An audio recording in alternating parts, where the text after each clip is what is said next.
Well, Mark and Heidi, we learned that each week police here in Salt Lake City get called hundreds of times to respond to complaints about homelessness, street camping, or other issues. It's a big strain on an already strapped department. At Canyon Sports in Salt Lake, employees do more than just rent outdoor equipment. They often call the police. At least once a day. The issue, they say, this group right here. They come into our property, harass our customers, shoot up drugs, poo on our property, pee on our property, throw rocks at our windows. These are just a sliver of the many calls Salt Lake police get each week dealing with homelessness and street camping. That does take up a pretty big part of our resources that we have. Police records show officers responded to anywhere from 147 to 256 calls each week on this issue from November through mid-June. An email from police to the mayor's chief of staff said each call consumes at least 2 staff hours. Do the math, that means police are spending anywhere from 300 to 500 hours a week.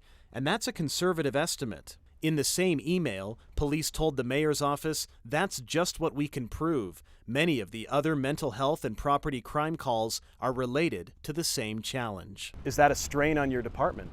You know, I think that anything is kind of a strain in our current predicament that we have. That's because Salt Lake police have dozens of unfilled positions, resulting in longer response times. But they insist people who need help should still call them. We're going to respond, and we'll address the issue that you're calling us for as quickly as we can. Salt Lake's new point person on homelessness isn't shocked by the number of calls. It's not surprising. He believes as the city seeks to house 300 people currently on the streets, those calls for service will drop. It's a housing issue fundamentally. If we can spend money on housing and focus the energies on housing, we can mitigate this initial crisis stuff we're dealing with.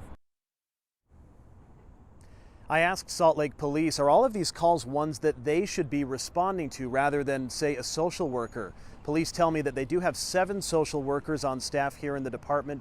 They're looking to hire 13 more. But they also tell me that officers do likely need to have some role in these calls now and in the future, since they say they can often become unpredictable and dangerous when dealing when they come across these types of issues. The calls can be. Live in Salt Lake City, Daniel Woodruff, 2 News.